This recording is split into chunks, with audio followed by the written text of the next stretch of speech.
It has been established that persons who have recently died have been returning to life. It's hard for us here to believe what we're reporting to you, but it does seem to be a fact.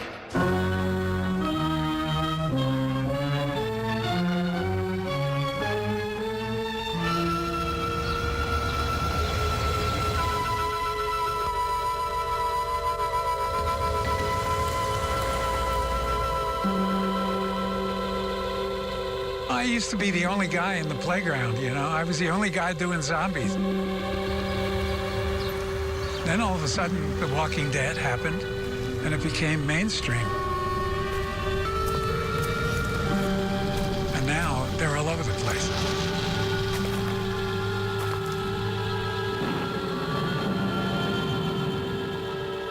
And it all started right here. They're coming to get you, Barbara. And right over here is where you first see the first zombie. Look, there comes one of them now. He'll hear you. Here he comes now. I'm getting out of here. John! They call me the father of the zombie film. But between Night of the Living Dead in 1968 and Dawn of the Dead a decade later, I directed some other films that few people outside of Pittsburgh ever heard about.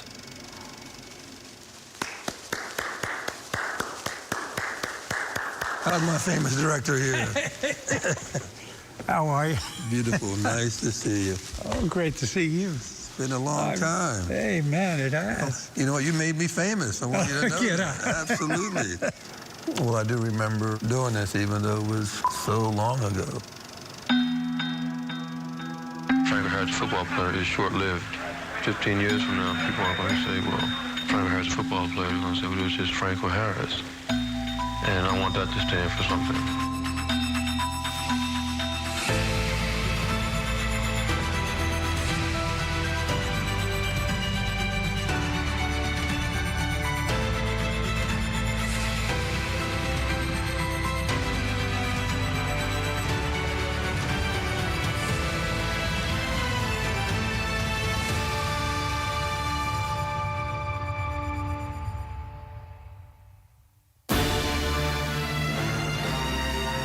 Back in the late 60s, Pittsburgh became the birthplace of two institutions that still live on today. While I was making my horror pictures, the Steelers were producing some terrifying images of their own. Pittsburgh fans have always revered their defense, but this was the most frightening yet. Even their rally towels are terrible. If you think about those two things that happened during that period of time and the impact that it had on this city, there were two cults, you know, a movie cult, sports cult, that captured the imagination of the people, not only here, but throughout this country. Whatever it isn't just happening here. It's going on everywhere. Kind of like parallel universes with this whole cult that George started and the NFL. And you look at where the NFL is today, you look at where George's cult is, that it was the start of something that no one saw coming. Being from Pittsburgh, I was aware of George Romero and the zombie movies. I wouldn't have guessed that they would become the cult following movies that they became. I think we can outrun them. Hit and run. Hit and run.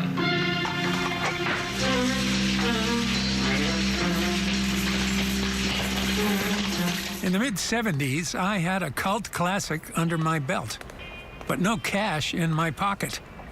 And like many accomplished filmmakers, I had to take on projects just to pay the bills. So I turned my camera away from grisly monsters and towards the gridiron. Believe it or not, the father of zombies made 4 syndicated sports films about the Steelers of the 70s. Working with sports footage, it's tremendous because the camera is almost always moving. Trying to make sense out of it visually served me well as I went on to do more narrative films. Franco was Rookie of the Year and leader of an army. Football's longest-suffering fans had a hero, and they loved him. what you captured back then was pretty incredible. I took 2 years off to do these shows. Just rubbing elbows with guys like you. I felt like I was on top of the world. I'm just going to be one of the guys that's going to try to do a lot of things, you know, like whatever that might be or whatever record I might have to break. What's that kind of look for? Now, what were you trying to capture with that look, George? Like, I'm trying to think. You were doing the look. I don't know. Like, I'm trying to think. You were sitting there thinking about something. I'm thinking about, I wonder how this film's going to turn out. The Steel Curtain Dynasty and My Living Dead films have made Pittsburgh a part of football and film history. I think we got the best team in pro football right now. We got to go out there and play and prove it every game. But how do you build a legacy that will never die? First of all, we both had to adapt to changing times. I grew up where there were two water fountains, the one that said colored, the one that said white. I can't say that I had any angst about it because that's what I knew. The night that we were driving the first print of Night of the Living Dead to New York was the night that Martin Luther King was shot. After that, you couldn't help but see that film as a racial statement. If you stay up here, you take orders from me. To live forever, we both had to evolve. Looking back, it was probably the best thing that ever happened. I was a young, immature, small-town kid. The early days I just soon forget. Although you learn from it, it really is a foundation builder. In the future, I hope to be the greatest quarterback that's ever stepped foot on this stadium or any other stadium. We both had to persevere. All of a sudden, I see another grenade come flying into the air. Rocky Bleier came back from adversity and was able to, get there, which there's a similarity to what we were doing. And we both needed a lot of luck. I'm a real lucky guy in a lot of ways. We made Night of the Living Dead as a bunch of friends, and it was just circumstance and luck that it was successful. People say it's 50% luck success, but you have to have the ability and the talent too. Right. Otherwise, you can't grab that luck when it comes by. Because back in the late 60s, Pittsburgh wasn't known as the home of scary movies or an even scarier defense. After the steel mills closed, it was more like a ghost town. I think there's 60% rain in Pittsburgh. Not a great place to make films. We always had a tough time. We were always faced with this. I got my start at Pittsburgh's Carnegie Mellon University. After graduation, a few classmates and I started a commercial production company. This is where we had our offices, and this in here was our studio space. This was where we shot the Calgon commercial. The Calgon story. It's a commercial that lampoons the old Fantastic Voyage film. Crew of a small submarine reduced to micro size and injected into a washing machine. Add the Calgon.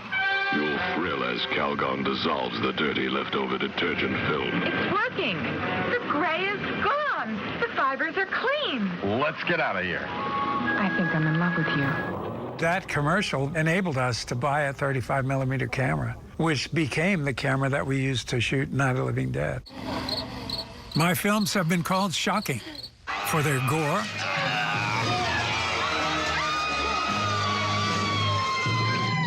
and many other images we can't show on the NFL Network.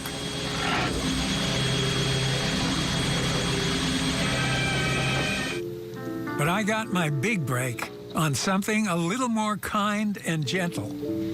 One time I went to the hospital to have an operation. One of my first jobs was on Mr. Rogers' Neighborhood. I did Mr. Rogers Gets a Tonsillectomy, I remember, which was a little bit of a scary film. I didn't really want her to prick my finger, but she was gentle. I'll always be grateful to him for that. We were able to buy equipment, and all of a sudden, we had enough hardware to make a movie.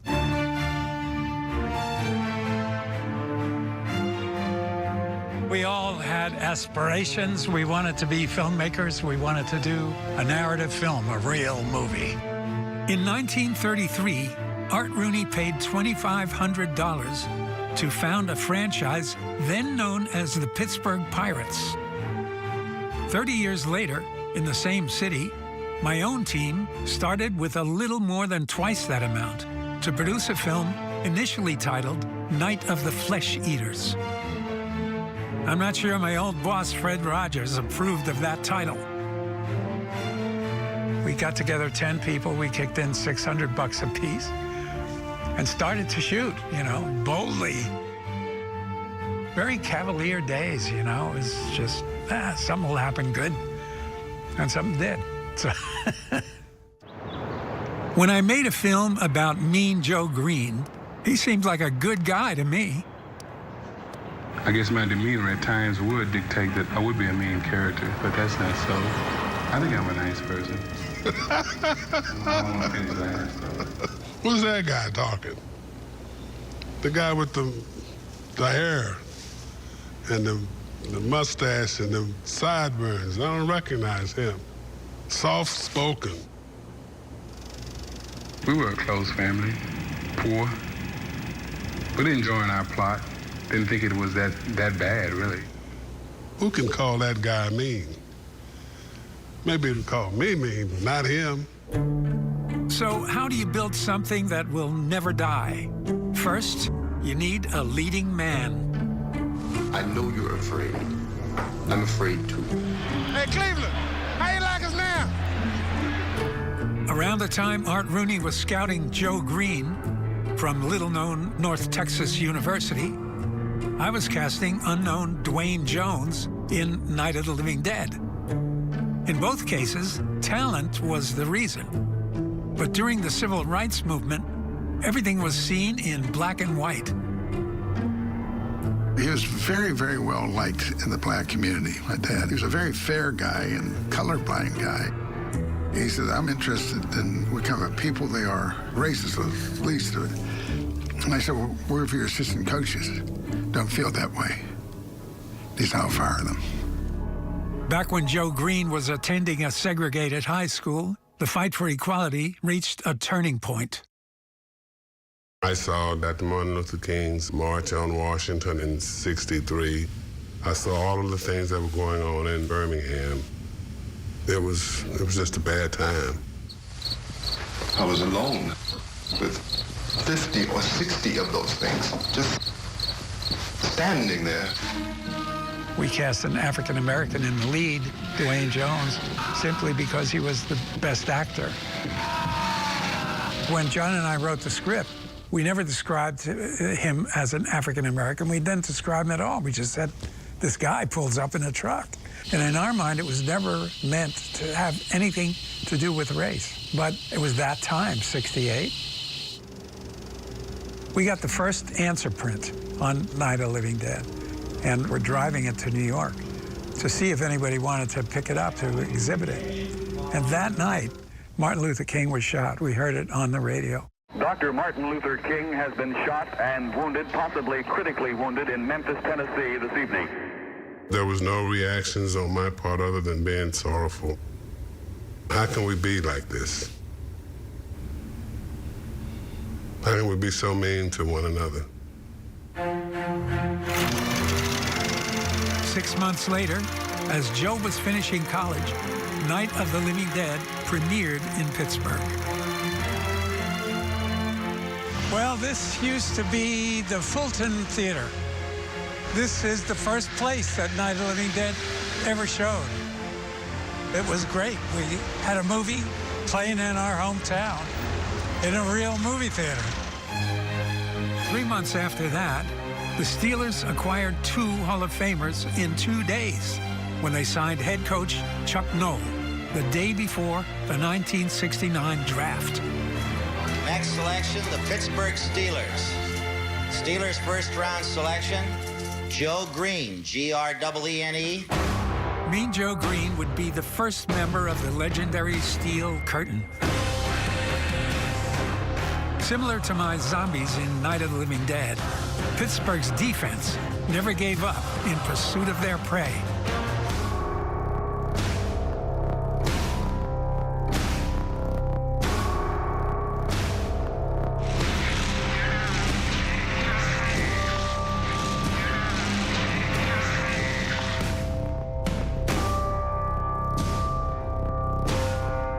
You got to make the play. Someone has to make the play. Relentlessness.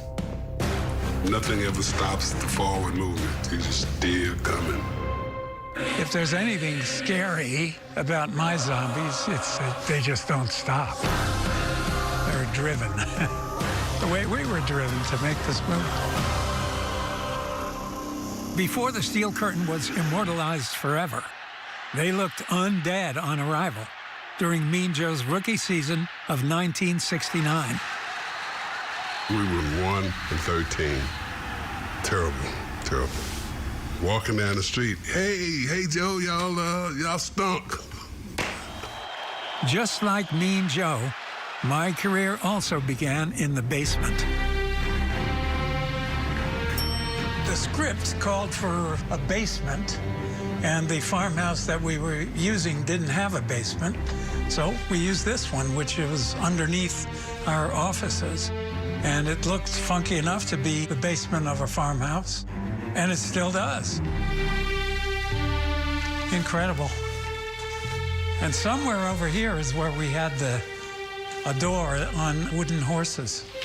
Baby, it's Mommy. Slowly but surely, like one of my plodding zombies, Night of the Living Dead became a staple of drive-ins and the midnight movie scene. But in a stroke of bad luck, my team didn't see any of the profits after the distributor made a costly error.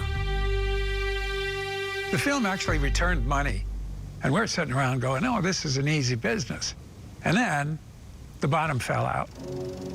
We lost the copyright on the film because we put it on the title, and our title was Night of the Flesh Eaters.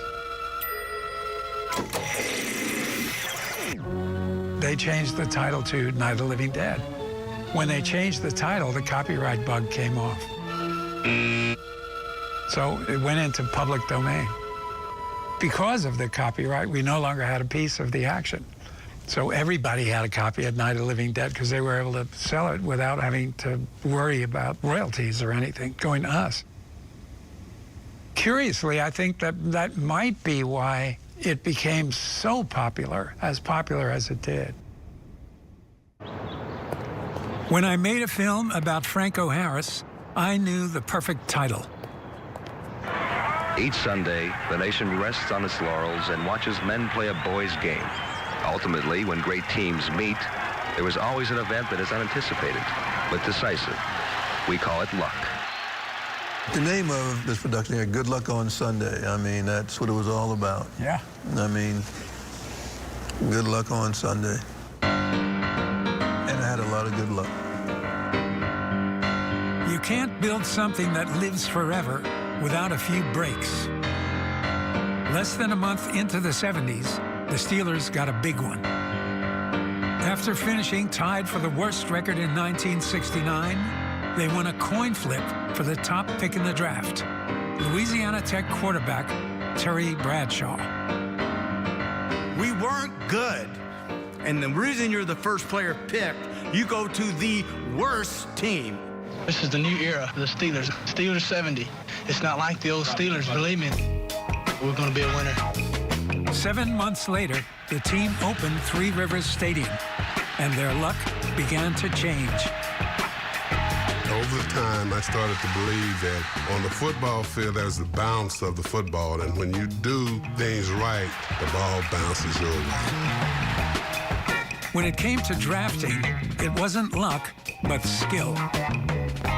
Beginning with Mean Joe, the Steelers selected 9 future Hall of Famers in 5 years, including Penn State's Franco Harris in 1972. I had in my mind that I wanted to win a Super Bowl. At Penn State, my freshman and sophomore year, we were number 2 in the country. And I remember telling myself, I want to be number one. Never been number one before. At Penn State, never was number one. At Three Rivers Stadium, Franco's career was taking off. But 2 miles away at our offices on Fort Pitt Boulevard, my career was still stuck in the cellar. This was our storage area where we used to keep films and prints. Some of these shelves might still be labeled. Down here are some labels, the Crazies. Wow. My 1973 film, The Crazies, eventually became another cult classic. But at the time, it was a financial loser. So to increase my income, I started a series of nationally syndicated films about various sports figures called The Winners. I took 2 years off to do these shows. It was like a vacation, you know, away from the movies and worrying about box office and worrying about trying to create some kind of fiction. You know, this was stepping into the real world. And it was only luck that brought me in contact with Pittsburgh's most famous family. I knew the Rooneys socially, a couple of them. One of the Rooneys was my dentist, in fact. My son was a dentist, and he cleaned George Romero's teeth. And he was so proud of himself. You know, the living dead guy, gee, and he's, you know, it's a big deal with him. It wasn't with me. I mean, nothing against Mr. Romero. I hear he's a very talented man, probably a good guy. But my son was thrilled. You'd think he was, they cleaned John Wayne's teeth. The law firm that represented us also represented Franco Harris. And they said, how about we do one of these about Franco? And that's how it started. Action. Nice working with you, Drago. Nice meeting you, Falcon.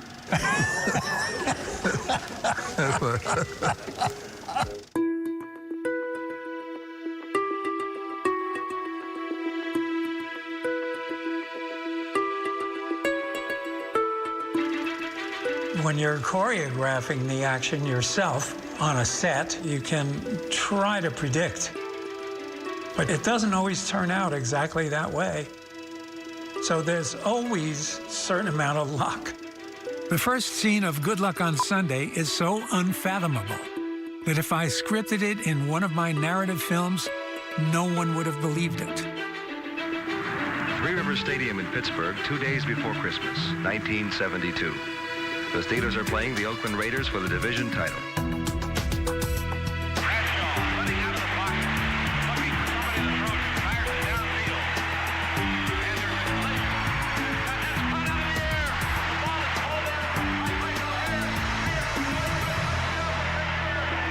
You can't see your hands, even on this footage that we just saw. You did catch it. My lips were sealed. 2 years after the Immaculate Reception, the Steelers had a chance to immortalize their legacy with a Lombardi Trophy. And in Super Bowl IX, the bounces were still going their way. The Pittsburgh Steelers defeated the Minnesota Vikings in a game of superb defense and a brilliant running attack led by Franco Harris. Franco became both the first Italian-American and the first African-American to become Super Bowl MVP, while the defense held the Vikings to what is still the second lowest point total in Super Bowl history. Intercepted by Joe Green. And Green couldn't be happier, I don't think. Pittsburgh Steelers, from 1-13 to world champions. Gosh, that was special.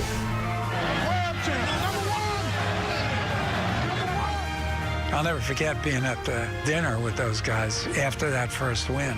It was one of the high points in my life. I mean, it was incredible. It's nice on film when you capture so much, you know what I mean? So I guess that means it'll never go away.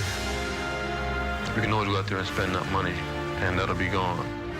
But the fact that you're number one and that you were world champs, that'll go on forever. People who were of the opinion that this was the end, and even people there at the hospital thought he couldn't do it. But knowing the spirit of this young guy. I never got the impression that he wasn't going to play football again. If there's a similarity between what was going on with the Steelers at that time and what was going on with us, it's about perseverance. Whatever that quality is of never say die, seemingly against all odds. To live forever, you have to endure.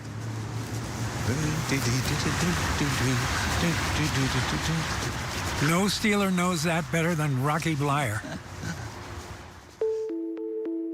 He isn't just lucky to be a four-time champion. He's lucky to be alive. Rocky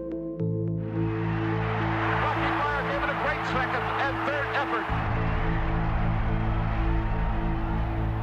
You helped so very much in bringing to the forefront a story about perseverance, about overcoming odds, and I think that's what the team did.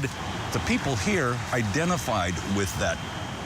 You know, all we did was tell the story. You guys did it, lived it, and made it happen. When I first came here, you did your first movie, Night of the Living Dead. That was in '68. That was my rookie year. In 1968, Rocky was actually drafted twice. In January, he was fortunate to join the Steelers as a role player right before their dynasty began. That December, he received a letter that changed his life. 1968 is the height of the war, and I get drafted after 11 games in the season. They needed bodies in Vietnam, and I was shipped over to Vietnam and then spent 4.5 months in country before I got wounded twice in the same day. A grenade went off. Caught me in the right foot, and the right knee, and the right thigh. I think anybody who gets into trouble, the first thing that they do is they look towards the good Lord. You know, if you can get me out of here, I'll do anything. Well, he must have taken me up on it because he got me out of there all right. To say he was unlikely to make it in professional football after that is an understatement. And I must confess, you know, I was a doubter even myself. After nearly having his leg amputated and being told he'd never play football again, Bleier's career came back from the dead. I started to do a heavy weightlifting program so that when I came back, I was in excellent shape.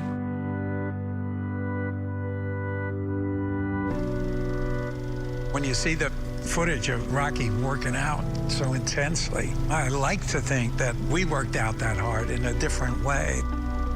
We were always ready to do the heavy lifting in order to make our dream happen. The director of I'm Back, Mike Gornick, had to pull double duty as Rocky's stand-in. The opening scene is of me walking. Yeah, with your feet. Which is not me. Really? It was the director. Ah, it was Mike. It was Mike that was doing it. If you look carefully at his NFL Films footage, you can see that he has a little bit of a stumble to his step. In my poor method way of acting, I was trying to adopt some of that challenge that Rocky had, and failed. It looks like that person is not an athlete. I just want to let the audience know that that's not how I run. By 1974, Bleier completed his journey from the battlefield to the Steelers' starting backfield and ran for 65 yards in Super Bowl IX. To come back in Vietnam and to win the Super Bowl was a capsule of a football career. With the Steelers' second straight championship on the line, Rocky's heavy lifting paid off. Terry Bradshaw struck for one of the greatest plays in Super Bowl history. Lynn Swann had beaten Mark Washington again, and looking at the play from the end zone reveals why. Number 43, Cliff Harris, had safety blitzed. He was chopped down by Rocky Bleier. His blitz unsuccessful. The Dallas secondary weakened. You go back and you say, you're just happy to be a part of whatever took place and to be there at the right time with a group of people that, you know, that had the same desires or dreams. And I think that becomes part of that legacy that continues all the way through. Yeah. Rocky's long road mirrored my own. The films I made immediately following Night of the Living Dead failed to make an impact at the box office. In 1977, I decided to finally accept the lofty task of making a sequel to my cult classic. And this time, I was determined to reap the benefits. In the late 70s, both the Steelers and I produced sequels to our early success. What the hell is it? Looks like a shopping center, one of those big indoor malls. It's still a mall. It still brings back memories. Some of these stores didn't exist then. I don't even know if Victoria's Secret existed at all in those days. The bank was somewhere right here. You never know. They actually gave us real money to use. And this is where the action at the doors was. Okay, downstairs again. Same trick. Let's go. This, I think, was the escalator that we used for the zombie walking backwards. Roger, the character, came sliding down that center. They put knobs in here, so you can't do that. Would be pretty painful to slide down past those. Hey, how about that? Never thought that it would ever become as popular as it became, and never thought it would be honored. Oh, I haven't been here for a good number of years, actually. So it's amazing to see the changes. If you don't change, you die. 10 years after Night of the Living Dead, I was ready to show how much I had evolved as a filmmaker with the sequel, Dawn of the Dead. Because of all the attention that Night of the Living Dead had started to get, I felt that if I was ever going to do another one, I really had to have something to say. I knew the people that owned and developed the Monroeville shopping mall. And this was the first indoor ball that we'd ever seen.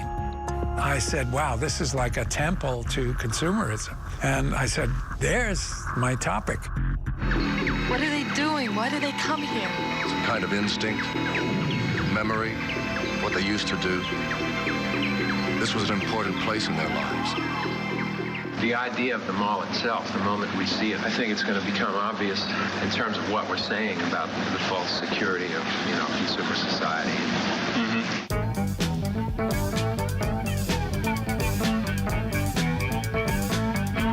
I brought along a few things from my time making sports films. There was my refined editing style. I shoot a lot because I know that I can make the decisions later on the cutting table. And my new friend. Frank, in fact, did a guest appearance as a slate guy on Dawn of the Dead. I wanted to just experience being there while he was doing that. Made sure that scene was like perfect. You know what I mean? That's right. In 1977, I was becoming a more socially conscious storyteller, as the Steelers were becoming a passing team under Terry Bradshaw. Early in his career, Terry was frequently benched, had fans calling for his head, and opponents questioning his intelligence. I knew what I was doing. Maybe I didn't act like I knew what I was doing. Maybe I was too funny, too lackadaisical, but I was extremely focused. I didn't want to be a failure, and it looked like I was heading that way. I'm shy from people. I'm shy from a lot of people. I don't like to be made a fuss over. If I said I was the shy person, I lied. I've never been shy. My country image and the way I would act and some of the horrible things people said about me forced me inside. They say, well, no wonder we're not scoring any points. He's a dumb quarterback. He can't even find his car after the game, We won 2 Super Bowls where running and defense was the main thing. Let's go, Joe. As we're getting older, we were more balanced.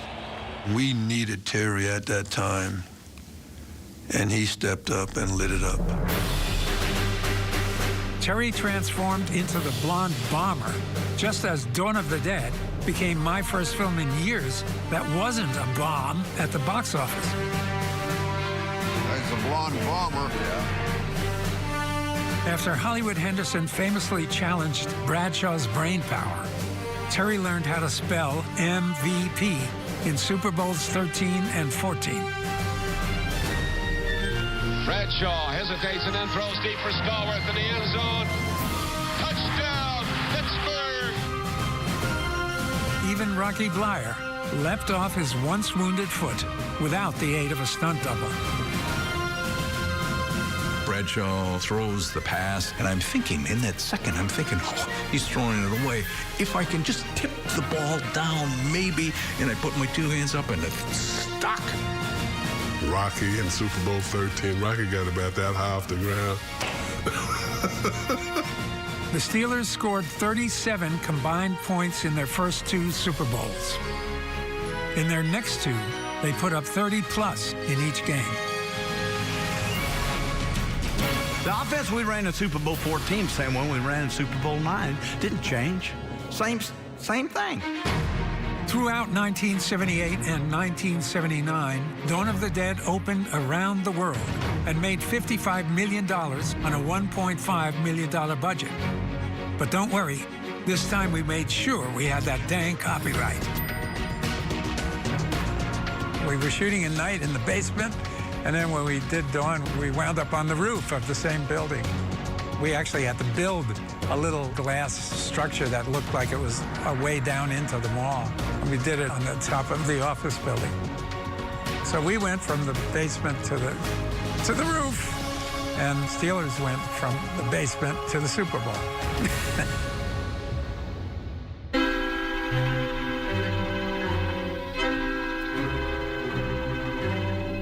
We are in Pittsburgh, Pennsylvania, the heart of the zombie capital of the world.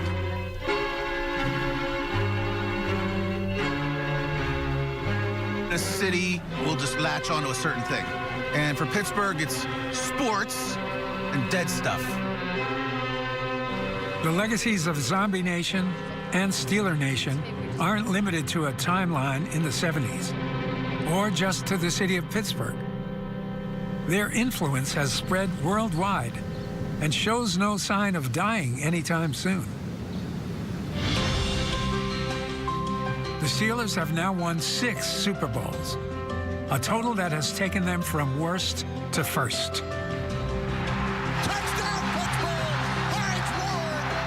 Zombies live on in one of the top shows on TV, The Walking Dead. Recently, former Steeler Hines Ward became a walker, once again reuniting the Steel City traditions. Go ahead and swish that around. Huh? I got hot? Yeah, just swish it around. Yeah, they gonna ruin your smile. There you go. Pittsburgh running back D'Angelo Williams also donned the zombie makeup at his Walking Dead-themed wedding. After the success of Dawn of the Dead, I collaborated with the biggest author in the world, Stephen King, on Creepshow. On that film, I had Art Rooney II as my lawyer, when I already had Art Rooney III as my dentist.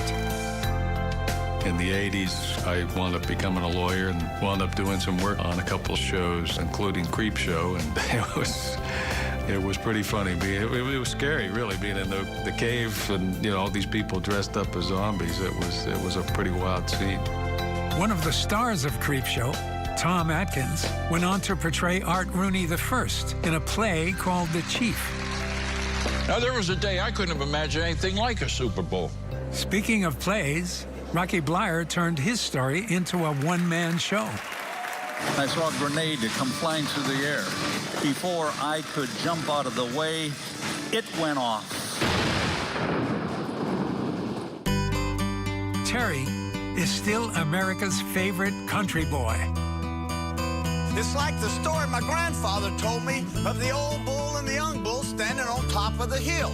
To have America accept you for being country, it's like, can you believe this is really the journey that I've been on? And when you think about it, it amazes me. Mean Joe is still in denial about his nickname. Who can call that guy mean? He may be the only living member of the Steel Curtain's front four, but their legacy carries on. can't help but think about those guys that I can't fellowship like that anymore with. But it's, we did have some special times together. I've now done 6 Living Dead films, and even a Marvel comic series called Empire of the Dead. And yes, everyone but the first had a copyright. We triple-checked. In 2017, I will actually get a star on the Hollywood Walk of Fame. So now when I see Terry, Joe, Franco, or any of the other Steelers with Hall of Fame busts, I can brag a little too.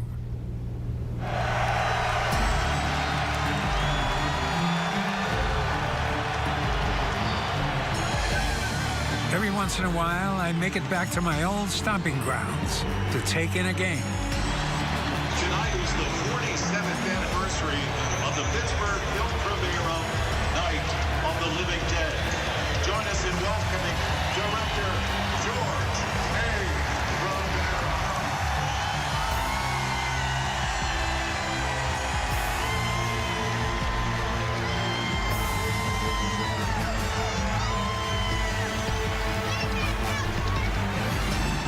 It's still kind of hard to believe what we achieved. A bunch of Pittsburghers with a few bucks who adapted, evolved, persevered, and had some luck. The major creative forces really are Pittsburgh-based Pittsburgh people. So if there's any banner that we wave, it's that you can do it that way. You really don't have to produce just in LA or New York. The middle of the country has a lot of talent, and so why not do it here? I never felt important until I got associated with the NFL. We may not be immortal, but in the Steel City, you can never be left for dead.